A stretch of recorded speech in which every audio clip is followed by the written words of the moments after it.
अस्सलाम वालेकुम कैप्रिकॉन्स, मैं हारिस अज़मी प्रोफेशनल एस्ट्रोलॉजर आपकी खिदमत में हाजिर हूँ इस हफ्ते की एस्ट्रोलॉजिकल कैलकुलेशंस लेकर। ये वीक 7 फ़ेब से शुरू होकर 14 फ़ेब तक जाएगा और इस हफ्ते एक बड़ी तब्दीली है, लेकिन वो बाकी प्लैनेट्स के साथ मिलकर वो मेजर इम्पैक्ट की तरफ आपको ले जाएगी।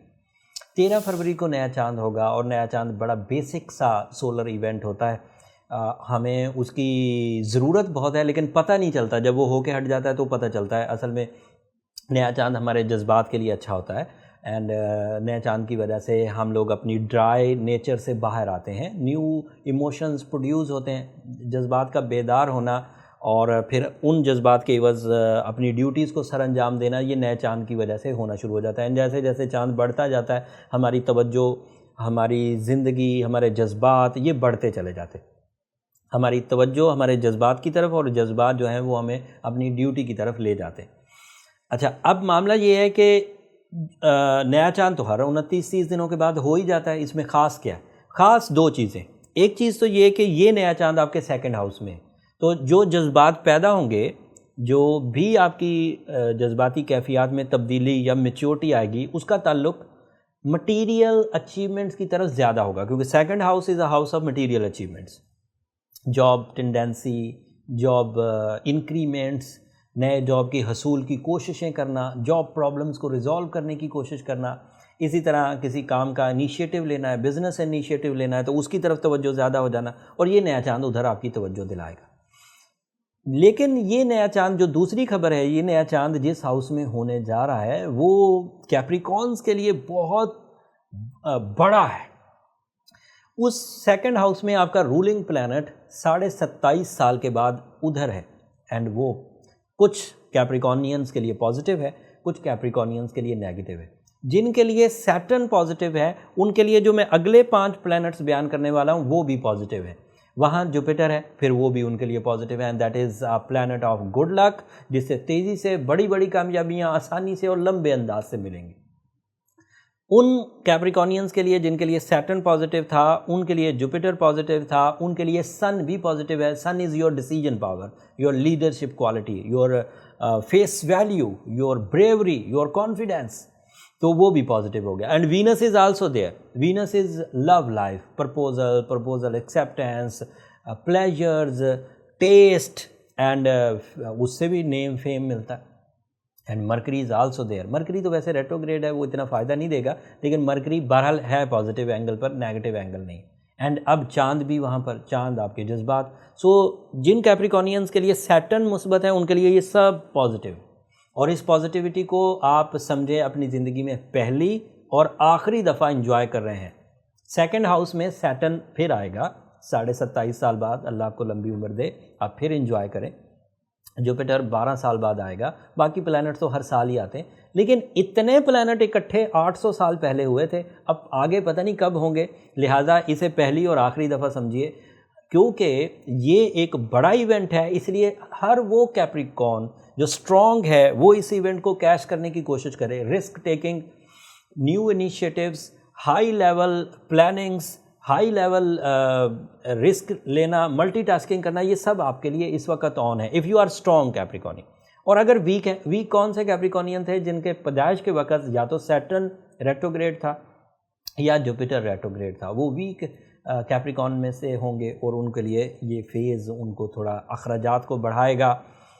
उनके थ्रेट्स उनकी जॉब पर रहेंगे, किसी वक्त भी जॉब के छूट जाने का अंदेशा हर वक्त बना रहेगा, लॉसेस या फिर ज़हनी दबाव ये महसूस करेंगे। लव लाइफ में भी कुछ झोल ऑन एंड ऑफ रहेगा एंड डिसीजंस लेते हुए भी वो अपने अंदर दोहरी सोच का मुजाहरा करेंगे। तो अगर तो आप स्ट्रॉन्ग हैं, स्ट्रॉन्ग कैप्रिकॉन है एंड यू फाइंड आउट कि आपने ये देख लिया है कि आप स्ट्रॉन्ग है, तो देन फाइन, फिर सिर्फ सूरज शम्स पढ़ते रहें और चीज़ों को आगे बढ़ाते रहें एंड आप अपने ट्रैक पर हैं। और अगर आप वीक हैं तो आपको सूरज शम्स भी पढ़ना है, ब्लू सफ़ायर भी पहनना है एंड काले रंग को भी अवॉइड करना है। बट अगर आपको पता ही नहीं कि आप स्ट्रॉन्ग हैं कि वीक हैं, तो फिर आपको अपनी पहले डायग्नोसिस की तरफ जाना चाहिए। Astrological diagnosis for strong and weak Capricornians आपका बर्थ चार्ट ही होता है। एंड बर्थ चार्ट में आपकी date, time and place of birth चाहिए होता है, उससे ये भी चीज़ फाइंड आउट हो जाती है कि where is the real problem. अगर आप वो बर्थ चार्ट कैलकुलेशन एस्ट्रोजेम्स के फोरम से, यानी कि हमारे फोरम से कराना चाहें तो ये नंबर नीचे चलते रहते हैं, आप इन पर रब्ता करके अपनी अपॉइंटमेंट ले सकते हैं। बट वो फ्री फोरम नहीं है कैप्रिकॉन्स, होपफुली आप अंडरस्टैंड करेंगे। अब मान लें कि आपने फाइंड आउट कर लिया कि आप सेंसिटिव हैं एंड आपने रेमेडीज़ परफॉर्म कर ली, तो इन रेमेडीज़ के इवज़ आपका जो नेगेटिव इम्पैक्ट ऑफ सैटर्न है वो बैलेंस हो जाएगा। जैसे ही वो बैलेंस हुआ, अब एडवांटेजेस सुने आपको क्या क्या होंगे। पहला एडवांटेज, आपकी नेचुरल स्किल्स वापस आएंगी। दूसरा एडवांटेज, नेचुरल स्किल्स में ब्रेवरी है, बुज़दिली का खात्मा है, कम्युनिकेशन स्किल्स हैं, राइटिंग स्किल्स हैं, क्रिएटिव स्किल्स हैं, प्लानिंग स्किल्स हैं, प्रॉफिटेबल स्किल्स हैं, ये सब लौट आएंगी। एंड स्पिरिचुअल स्किल्स आल्सो, खैर और बरकत जिसे कहते हैं। फिर आपकी लव लाइफ में इस्तेहकाम आएगा, तमाम वो खराबियां जो आपको आपकी लव वंस की तरफ से उठ रही थी वो रिजॉल्व हो जाएंगी। ये दोनों ही कैप्रिकॉनियंस के लिए, मेल भी फीमेल भी। फिर स्टूडेंट एक्टिविटीज़ या तालीमी सरगर्मियाँ फ्लरिश करेंगी, ये कैप्रिकॉन स्टूडेंट्स के लिए।